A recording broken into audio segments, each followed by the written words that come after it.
Amén. Vamos a abrir, hermanos, la palabra del Señor en el libro de Apocalipsis, el capítulo número 18. Ahí vamos a leer la palabra de Dios en la continuación del estudio que estamos desarrollando en este último libro de la Biblia. El libro de Apocalipsis, el capítulo 18, versículo 1 en adelante, nos dice: después de esto, vi a otro ángel que bajaba del cielo. Tenía mucho poder y la tierra se iluminó con su resplandor. Gritó a gran voz: ha caído la gran Babilonia. Se ha convertido en morada de demonios y en guarida de todo espíritu maligno, en nido de toda ave impura y detestable. Porque todas las naciones han bebido el excitante vino de su adulterio. Los reyes de la tierra cometieron adulterio con ella, y los comerciantes de la tierra se enriquecieron a costa de lo que ella despilfarraba en sus lujos. Luego oí otra voz del cielo que decía: salgan de ella, pueblo mío, para que no sean cómplices de sus pecados, ni los alcance ninguna de sus plagas. Pues sus pecados se han amontonado hasta el cielo, y de sus injusticias se ha acordado Dios. Páguenle con la misma moneda, denle el doble de lo que ha cometido, y en la misma copa en que ella preparó bebida, mézclenle una doble porción. En la medida en que ella se entregó a la vanagloria y al arrogante lujo, denle tormento y aflicción, porque en su corazón se jacta: estoy sentada como reina, no soy viuda, ni sufriré jamás. Por eso, en un solo día le sobrevendrán sus plagas, pestilencia, aflicción y hambre. Será consumida por el fuego, porque poderoso es el Señor Dios que la juzga. Hasta ahí vamos a dejar la lectura. Pueden tomar sus asientos, por favor. Hermanos, este día seguimos adelante con el estudio que estamos desarrollando en este libro de Apocalipsis, y recordará que al iniciar el capítulo 17 aclaramos que ahí comienza una nueva sección de este libro, que sería ya lo que nos va encaminando a la finalización y a la consumación de todas las cosas. Y por eso es que los grandes enemigos de Dios comienzan a ser derrotados, y vimos que la primera en ser derrotada es la gran prostituta, lo cual dijimos que era la primera de dos Babilonias que aparecen en este libro. Y esa primera es la que llamábamos la Babilonia religiosa, por las diversas razones que en su momento explicamos. Y recordará que también mencioné que después de esta Babilonia religiosa, también el libro de Apocalipsis menciona a una Babilonia comercial. Y esta es la que aparece en el capítulo 18, del cual ahora hemos leído los primeros versículos. De manera pues que al terminar el capítulo 17, cosa que hicimos en la última oportunidad, ahí cerramos la parte que tiene que ver con la Babilonia religiosa y ahora pasamos con la parte de la Babilonia comercial. Este capítulo 18 es el capítulo que más referencias al Antiguo Testamento tiene el libro de Apocalipsis. Y son referencias que están focalizadas inicialmente en el profeta Ezequiel. En segundo lugar sería del profeta Jeremías. En tercer lugar iría el profeta Isaías. Y en cuarto lugar el profeta Sofonías.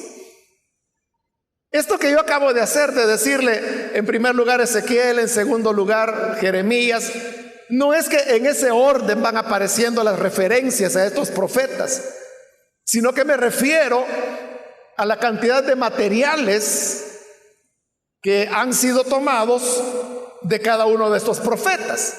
Es decir, que el capítulo 18 de Apocalipsis tiene más materiales de Ezequiel, seguido por materiales de Jeremías, y a este le seguiría materiales de Isaías, y por último, en cuarto lugar, y en una medida menor, materiales tomados de Sofonías. Hoy solamente hemos leído, hermanos, los primeros 8 versículos, pero si usted en su casa lee todo el capítulo, se va a dar cuenta que este capítulo 18, más que relatar o describir escenas o personajes como lo vimos muy abundante en el capítulo anterior, lo que hace este capítulo 18 es que es un capítulo de declaraciones. No hay descripciones de bestias ni de ninguna otra cosa, sino solamente lo que el ángel o la voz que se dice que habla están mencionando. Y más adelante van a aparecer también las voces de los reyes, de los comerciantes y por último de los marineros. Pero todas son voces. No hay descripciones, no hay visiones, sino que más bien, más que visiones, diríamos que son audiciones de lo que Juan oyó, que mencionaban cada uno de estos personajes que he mencionado. Ahora, ¿por qué razón, hermanos, cuando acá se habla de Babilonia, porque ese es el nombre que hemos encontrado ahí en el versículo 2, cuando el ángel grita y dice, ha caído la gran Babilonia? Está hablando de la gran Babilonia, como también en el 17 mencionó la gran Babilonia, madre de las prostitutas y de las abominables idolatrías de la tierra. Entonces, si en ambos capítulos se habla de la gran Babilonia, ¿por qué a una la hemos llamado la Babilonia religiosa y a esta que estamos a punto de comenzar a ver, la Babilonia comercial? Bueno, en el caso de la Babilonia religiosa, ya vimos, y también acabo de mencionar lo que ya expliqué, las diversas razones de por qué se trata de una Babilonia religiosa. Pero ahora, esta otra del capítulo 18, ¿por qué se le llama Babilonia comercial? La razón es porque estos materiales que le mencionaba, que son tomados del Antiguo Testamento, inicialmente dije que en primer lugar, o sea, la mayor cantidad de materiales son tomados de Ezequiel. Pero estos materiales de Ezequiel han sido tomados de la profecía que Ezequiel dio en contra de Tiro. Y en esos materiales de Ezequiel que se retoman acá, uno nota claramente que la característica fundamental de Tiro es que era una ciudad muy comercial. Es más, todos los señalamientos pecaminosos que Dios hace contra Tiro y que son repetidos aquí en Apocalipsis porque son materiales tomados de esa profecía de Ezequiel, son pecados todos relacionados con el tema del comercio. Y vea que a pesar que se está hablando de la Gran Babilonia, ocurre que Juan no toma materiales de las profecías de Ezequiel contra Babilonia, que también las dio, y que están un capítulo antes de lo que son las profecías contra Tiro. Entonces, era más coherente, ¿no?, que si él está hablando de la Gran Babilonia, que hubiera tomado materiales de las profecías de Ezequiel contra Babilonia. Pero no las toma de esa profecía, sino que las toma de la profecía de Tiro.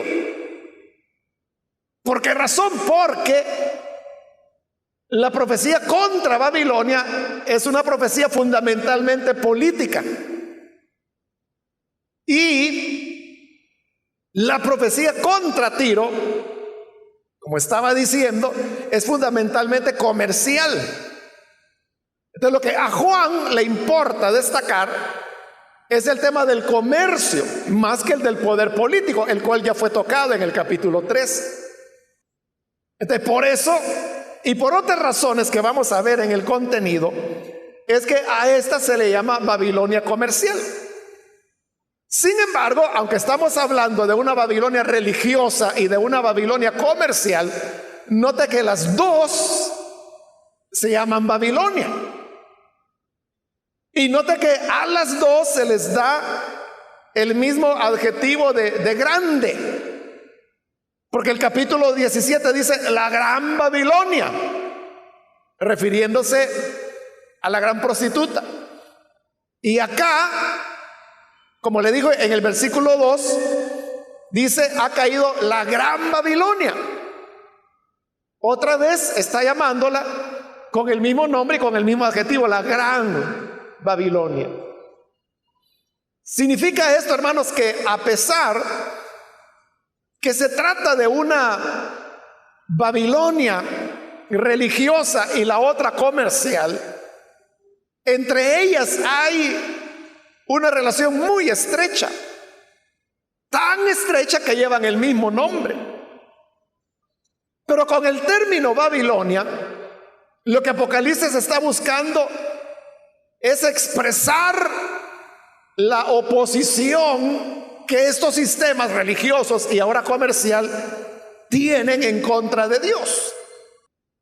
Habiendo mencionado estos elementos, vamos ahora a entrar al texto. El versículo 1 dice: después de esto, ¿después de qué? Bueno, lo que vimos en el capítulo 17, que vimos cómo la bestia y los reyes que se han aliado con ella destruirán y despedazarán a la gran prostituta y se la comerán. Y las sobras dice que las quemarán con fuego. Entonces, ese juicio, o como el ángel lo llamó, el castigo contra la gran prostituta, es a lo que se refiere cuando dice después de eso. Después de la destrucción de la gran prostituta, dice Juan, vi a otro ángel, porque recuerda que había sido un ángel el que le había mostrado a la gran prostituta y su castigo. Pero este es otro, que bajaba del cielo, dice. Tenía mucho poder y la tierra se iluminó con su resplandor. Es decir, este es un ángel glorioso que cuando desciende del cielo ilumina la oscuridad de la tierra. Y dice el versículo 2 que este ángel gritó a gran voz. Es decir, que del versículo 2 al 3 lo que encontramos es las palabras que este ángel gritó. y que lo que gritó fue: ha caído la gran Babilonia. Anteriormente vimos en este libro de Apocalipsis cómo ahí por el capítulo 12 se anunció la caída de Babilonia. Eso que fue anunciado acá, aquí en el 18, lo vemos ahora realizado. Porque el anuncio es que ha caído la gran Babilonia. Dice: se ha convertido en morada de demonios y en guarida de todo espíritu maligno, en nido de toda ave impura y detestable. Esas palabras, hermanos, son tomadas literalmente de los profetas a los cuales hice referencia al inicio. Esa idea que una ciudad, su ruina más bien, se han llegado a convertir en morada de demonios y de aves inmundas, es una figura que en el Antiguo Testamento se usa para precisamente una ciudad que fue destruida y que ha quedado en el abandono y en el olvido, donde ya no hay más seres humanos. Por lo tanto, no hay ninguna actividad humana de ningún tipo. Y como es un lugar abandonado, se convierte en guarida de demonios, pero también de animales, aves, que son calificadas como impuras y detestables. Está hablando de una Babilonia que realmente fue arrasada, que dejó de ser, que ya no existe más. Ahora, en el versículo 13 nos dice: porque todas las naciones han bebido el excitante vino de su adulterio. Hoy se nos está describiendo esta Babilonia, y dice que combina dos elementos que pueden arrebatarle el juicio a cualquier persona. El primer elemento es el vino y el segundo elemento es el adulterio. Pero estos dos elementos se combinan y dice que todas las naciones han bebido el excitante vino de su adulterio. Es decir, en esta Babilonia comercial, todas las naciones se hacen participantes de ella. No por el hecho que todas las naciones comercian. Lo que se está condenando no es el tema de comerciar o del comercio en sí. Porque si eso fuera, hermanos, todos nosotros seríamos culpables. Porque todos, de alguna manera, directa o indirecta, estamos relacionados con el comercio en sus diversas expresiones. La mayor parte, por eso se nos da el nombre de consumidores, ¿verdad? Porque nos toca comprar. ¿Y qué compramos? Bueno, compramos alimentos, compramos ropa, compramos agua, compramos energía eléctrica, compramos servicios de teléfono, por ejemplo, servicios educativos, servicios médicos. Porque usted sabe que nuestras sociedades están configuradas así, de esa manera. Es decir, nadie le va a regalar comida, nadie le va a regalar ropa, a menos pues de que ahí una su tía el día de su cumpleaños le regala una camisa. Pero ese es un regalo, ¿verdad? Una vez en la vida, pero nadie le va a regalar la educación, nadie le va a regalar atención médica. Por eso digo, todos somos consumidores y por lo tanto todos participamos del comercio. Otros no solamente son consumidores, sino que también son vendedores. Y acá, hermanos, de los que estamos acá, yo estoy seguro que una buena parte de los que están acá, en base a las estadísticas, viven de lo que precisamente se llama comercio informal. Es decir, se ganan la vida con una tiendita, o vendiendo comida, o vendiendo ropa, sea nueva o sea usada. Unos venden vitaminas, otros compran carros y revenden. Como decimos en El Salvador, la rebusca. Cada quien se rebusca la manera de poder generar algún ingreso. Entonces, por eso le decía que de una manera u otra, todos somos parte de el comercio, porque no hay otra manera de vivir, al menos en nuestras sociedades. Ahora, repito, no se está condenando el comercio por sí mismo, sino que lo que se está condenando son los pecados que se cometen sobre la base del comercio. Ya vamos a llegar ahí.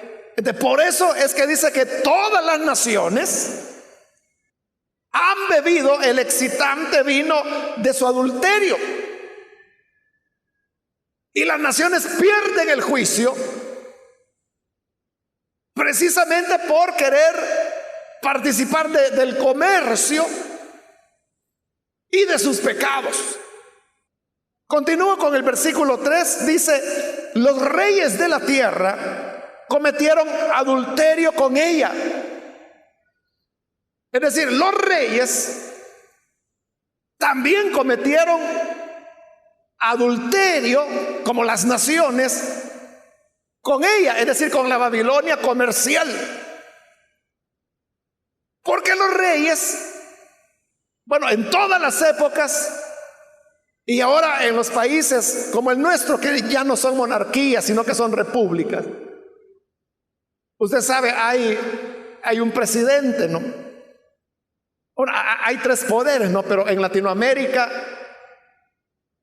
nosotros somos muy presidencialistas. Es decir, le damos mucha importancia a la figura del presidente, más importancia que la que realmente tiene. Porque igual importancia tienen los otros dos poderes, el judicial y el legislativo, ¿no? Y la gente pues a eso no le pone mayor atención.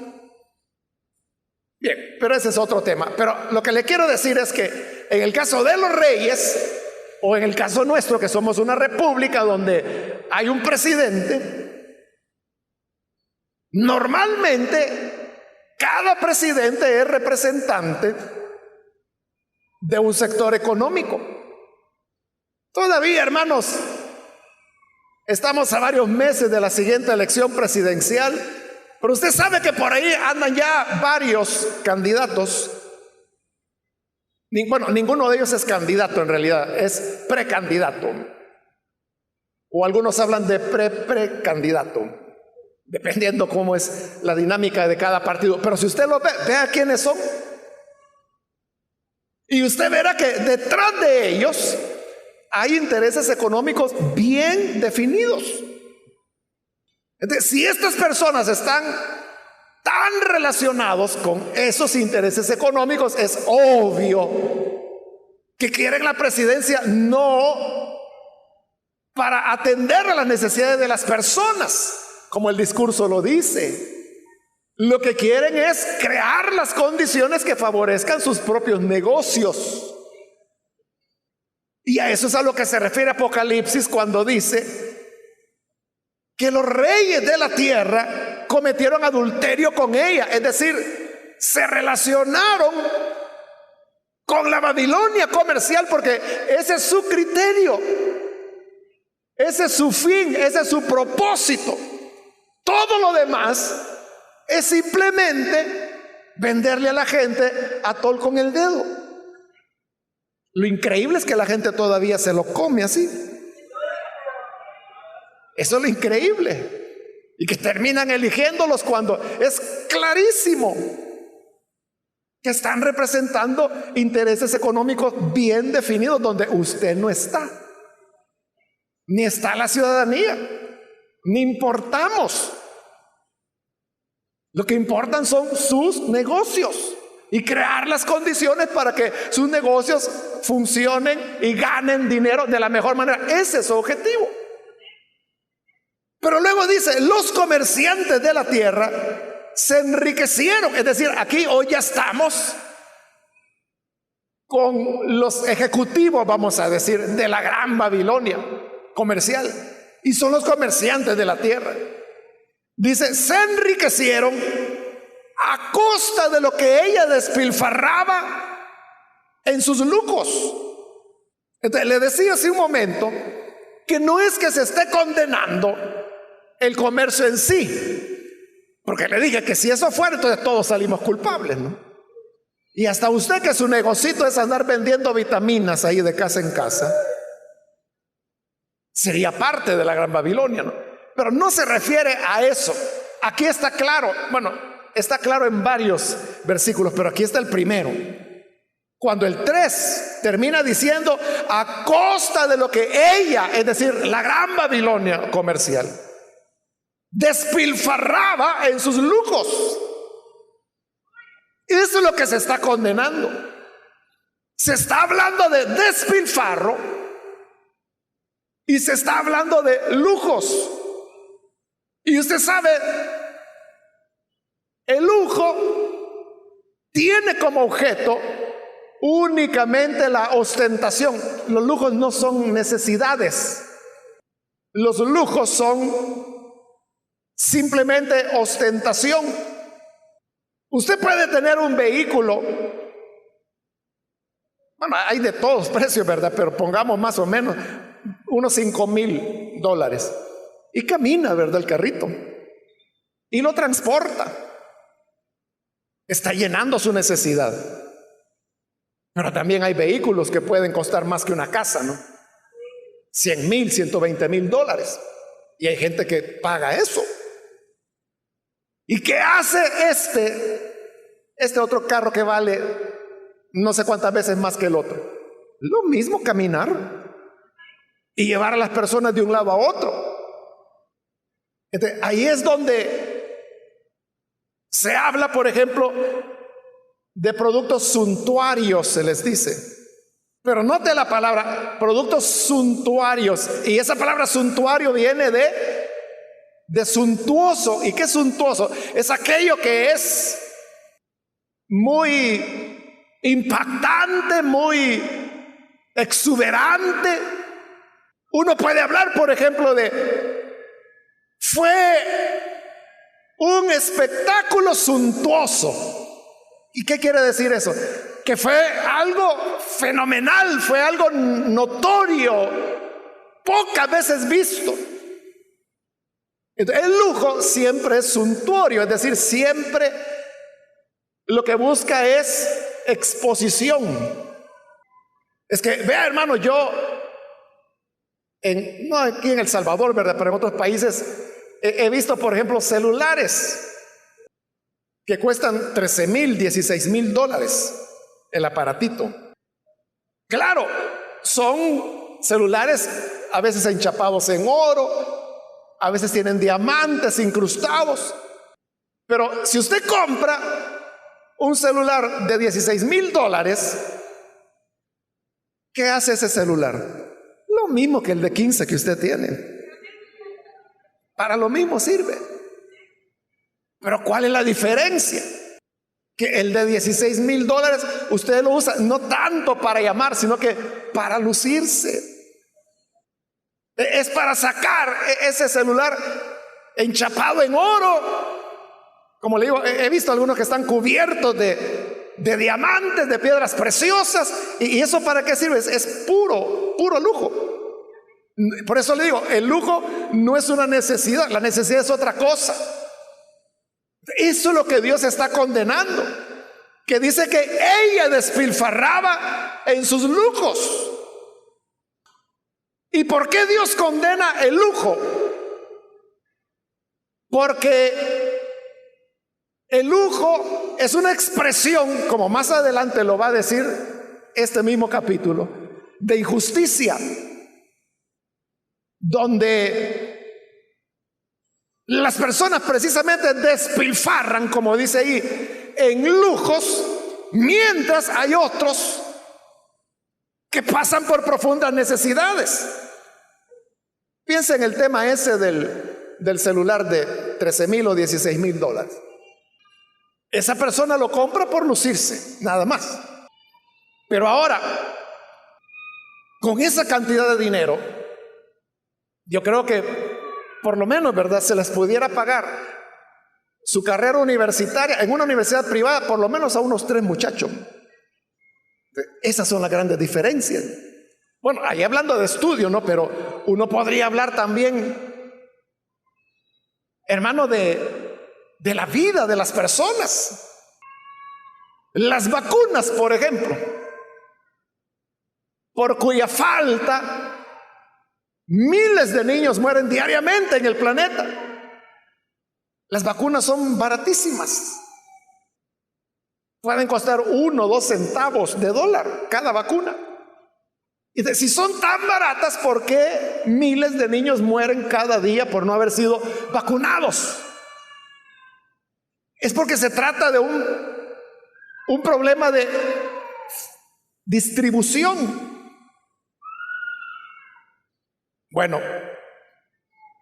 el año pasado, usted sabe que todos los años hay una revista estadounidense, Forbes se llama, que todos los años saca la lista de los más ricos del mundo. El año pasado quedó en primer lugar este señor Jeff Bezos, es el apellido de él, Jeff Bezos. Él es el dueño de Amazon. Amazon es una empresa que comenzó vendiendo libros en línea y que luego fue añadiendo aparatos electrónicos, muebles, ropa, medicina. Bueno, hoy hasta comida están vendiendo ya. Este hombre, el año pasado su fortuna se calculaba en 112,000 millones de dólares. 112,000 millones de dólares. Es que solo 112,000 ya nos cuesta imaginarlo, ¿verdad? Pero estamos hablando de 112,000 millones. Bueno, hubo que crear una nueva palabra para él, porque anteriormente, y estoy hablando pues de hace 100 años atrás, se hablaba de millonarios. Eran los hombres que tenían millones. Pero luego llegó a haber hombres que tenían muchos millones. Entonces se creó otra palabra que fue multimillonario.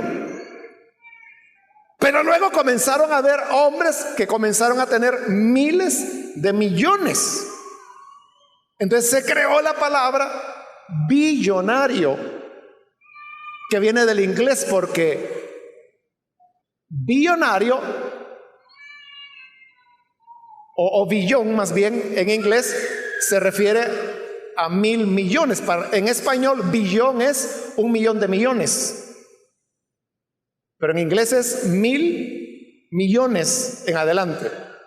Entonces se creó la expresión billonario porque habían personas que ya tenían más de 1,000 millones. Pero el año pasado este señor Jeff Bezos se convirtió en el primer ser humano en la historia de la humanidad en sobrepasar los 100,000 millones. Entonces se creó una nueva palabra solo para él, que es la palabra 100,000 millonario, haciendo alusión a que tiene más de 100,000 millones. Pero como le digo, imaginarnos qué representa 112,000 millones de dólares. Bueno, este señor el año pasado tenía 54 años de edad. No sé si ya cumplió los 55 en este año, no sé. Pero tomemos cuenta del año pasado, tenía 54 años. Si dijéramos que este señor Bezos llegaría a vivir hasta los 100 años, significa que le quedan 46 años de vida para poder él utilizar sus 112,000 millones de dólares, y dando por sentado que no va a ganar ni un dólar más por los siguientes 46 años, cosa muy difícil. Pero suponiendo que se congelara, y que solo le queda esta cantidad que ya tiene, 112,000 millones. ¿Sabe? Él necesitaría gastar diariamente más de 7 millones de dólares para poderse gastar ese dinero hasta la edad de los 100 años de edad. Piensen lo que significa eso, que todos los días usted tiene 7 millones de dólares. ¿Qué va a hacer con ellos? ¿En qué se lo gastaría? Con 7 millones usted le resuelve los problemas a cualquier municipio del país, ¿no? Pero lo tiene para él solo. O sea, es casi, bueno, digo yo, humanamente imposible gastarse esa cantidad en un día. Es decir, él se puede retirar ya, si quisiera, ¿no? Y va a vivir siendo 100,000 millonario durante toda la vida. Él, hermanos, se le considera, bueno, no solo el hombre más rico del planeta, al menos hasta el año pasado, sino que se le considera el hombre más rico que ha habido en toda la historia de la humanidad. O sea, tiene más riquezas que el rey Salomón, más riquezas que Nabucodonosor, más riquezas que cualquier César de Roma. ¿Entiende? Es difícil, ¿no?, imaginar tanta riqueza en una persona. En una persona.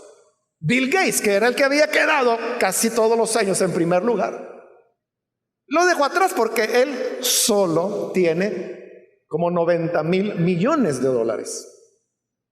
Pero este ya le ganó por 40,000 millones más. Bill Gates nunca llegó a los 100,000 millones. Este ya está en 112,000. Entonces, eso es despilfarro. Y si usted me pregunta, ¿y para qué usan tanto dinero? Yo no sé, hermano. Es que aunque lo tiren, no se lo van a acabar. Es que mire, tirar a la calle 7 millones en un día, no le alcanza el día para tirarlo todo. Aunque usted lo esté tirando así al mercado y a toda la gente, no le alcanza el día para acabárselo, ni así. Bueno, ese es un hecho, una realidad, ¿no? Pero hay otras realidades. Por ejemplo, yo estaba hablando con unos hermanos el fin de semana pasado fue, y uno de ellos me decía que él está abriendo iglesias en Mozambique, en África. Bueno, y es una iglesia estadounidense. Entonces me extrañó y le dije, ¿qué anda haciendo usted en Mozambique? Entonces él me dijo, es que el Señor me ha dado a mí la vocación, me dijo, de plantar iglesias. Y me dijo esto: en los Estados Unidos, me dice, yo necesito invertir $2,000 mensuales para poder plantar una iglesia. Pero en Mozambique, me dice, necesito $2,000 al año para plantar una iglesia. Entonces, por cada iglesia que él pudiera plantar en los Estados Unidos, puede plantar 12 en Mozambique. Note la gran diferencia: $2,000 en un año, y ahí va incluido el local, las sillas, el equipo de sonido, la ayuda para el obrero o pastor que va a estar al frente. $2,000 en un año. Esas son las grandes diferencias en nuestra vida, en nuestro planeta. A eso es a lo que se refiere cuando habla que ella despilfarraba en sus lujos. Por eso es que uno no puede entender, hermanos, cosas como esas, como lo que le mencionaba de los teléfonos. Bueno, ese es un ejemplo, ¿no? Pero hay extravagancias de extravagancias. Usted sabe que, bueno, hay gente que compra aviones. Y no le estoy hablando de las avionetitas que tienen los millonarios de por acá, ¿no? O sea, le estoy hablando de aviones tipo Boeing, de esos gigantescos, ¿no? Allá en los países árabes, sobre todo pues en Kuwait, o sea, hay tanta riqueza. Hay hoteles en donde una noche, una habitación de hotel en Kuwait puede valer $18,000 por quedarse a dormir una noche ahí. O sea, eso es por la habitación. Si usted va a comer a un restaurante de ese hotel, ya se puede imaginar la cuentecita, ¿no? O sea, yo no sé, pero le pudieran salir $3,000, $4,000 por una cena. Y usted me dice o me pregunta, ¿y tienen clientes? lleno pasa todo el tiempo. Pero ese es el despilfarro de lujo. Note, 18,000 por una habitación, una noche. Y con 18,000, cualquier salvadoreño compra una casita aquí para toda la vida. Y hay gente que ni eso puede tener.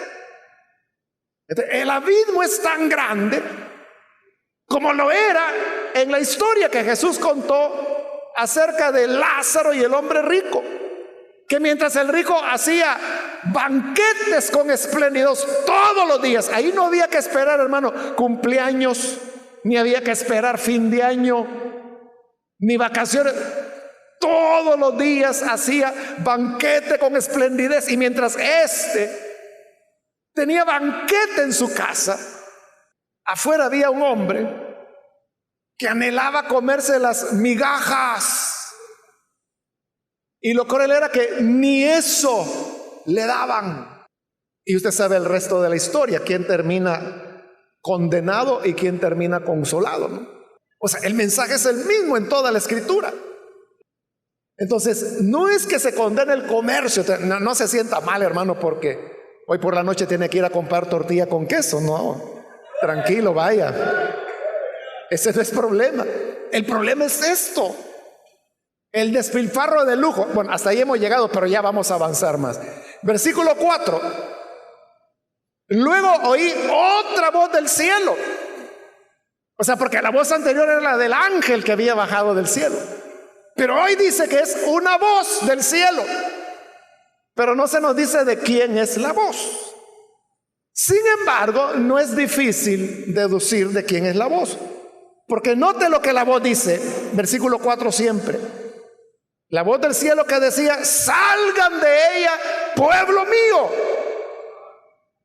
Entonces, cuando dice pueblo mío, ¿a quién se está refiriendo?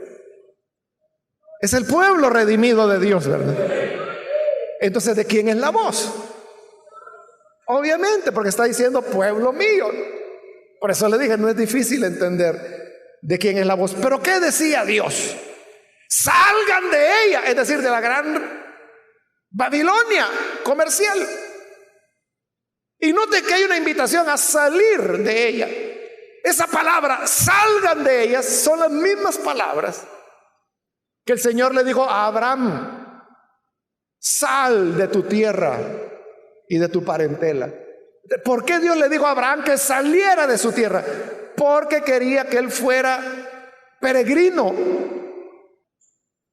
Como dice Hebreos, que Abraham no estaba buscando una ciudad aquí en la tierra, porque si eso hubiera buscado, tiempo de sobra tuvo para regresarse a Ur.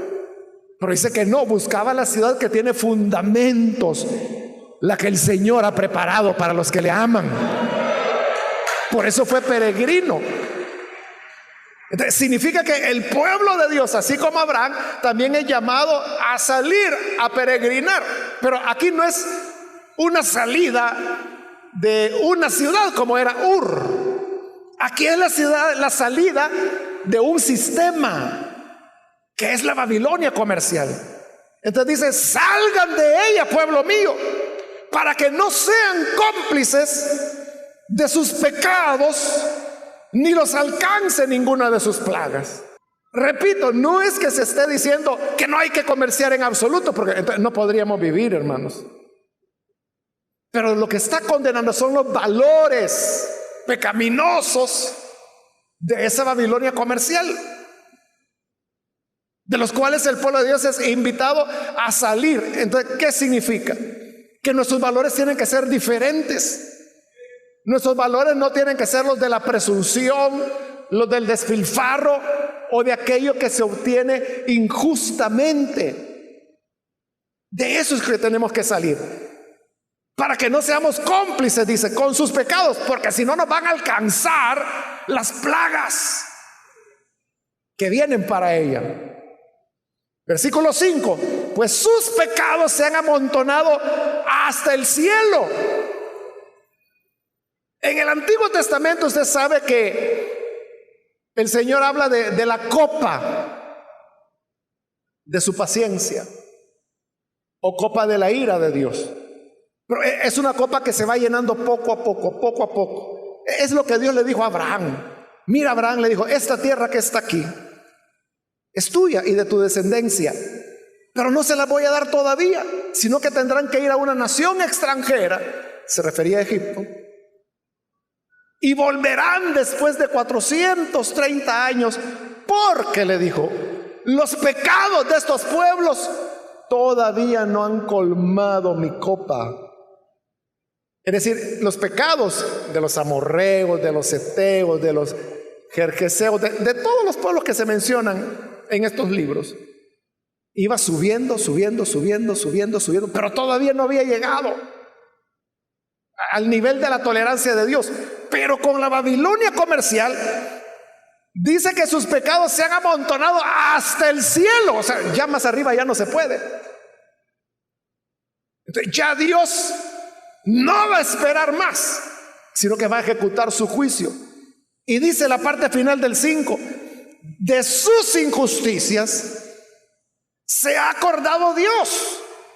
Entonces note de lo que está hablando otra vez, ¿verdad? No es del hecho de comerciar, sino que es que mire, hasta Jesús comerció. Se recuerda ya en Juan capítulo 4, cuando Jesús está en Samaria platicando con la mujer, ¿qué dice? Que sus discípulos habían ido a comprar qué comer. Entonces, también él comerció, si no, no iba a poder comer. Pero de lo que está hablando es de esto. Lo que Dios condena es las injusticias de las cuales se ha acordado Dios. No sé, hermanos, si usted ha escuchado en las noticias, en los periódicos, se habla del Foro Económico Mundial, se llama, y que más popularmente se conoce como el Foro de Davos, porque Davos se llama la ciudad donde se realiza, se hace todos los años. Entonces, en los documentos, los insumos que se utilizaron para el Foro Económico Mundial del año pasado, de 2017, los documentos indicaban que hay 42 personas en este planeta, oiga, 42 personas que tienen el equivalente de la riqueza de 3.700 millones de seres humanos, que es la mitad de la humanidad. Dicho de otra manera, toda la riqueza del planeta, la mitad de esa riqueza la tienen 42 personas. Así como lo oye, 42 personas. Y la otra mitad de la riqueza del planeta nos queda a los más de 7.000 millones de seres humanos que vivimos en este planeta. En diferentes grados también, ¿verdad? Porque nosotros somos un país pobre, pero hay países más pobres aún que nosotros.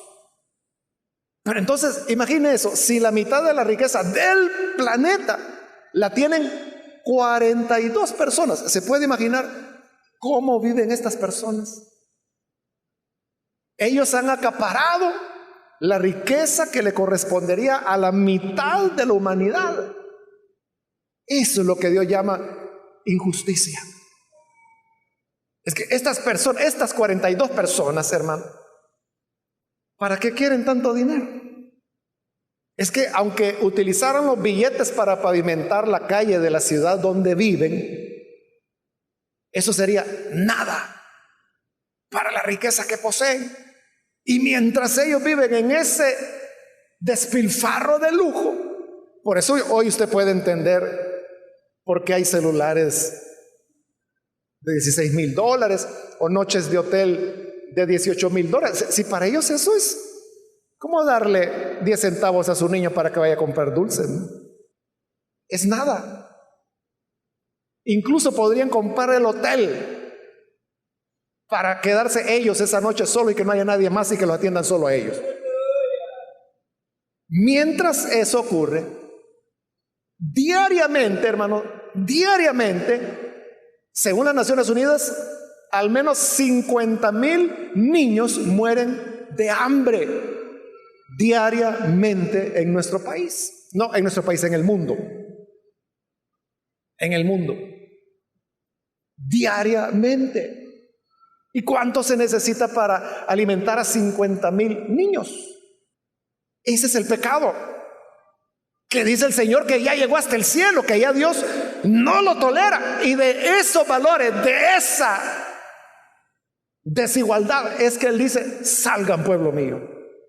O sea, ustedes no participen de eso, porque los valores que Él nos ha enseñado son otros, son los valores del amor, del compartir, lo que vivió la iglesia primitiva, que se hospedaban mutuamente, que se ayudaban en las diversas necesidades.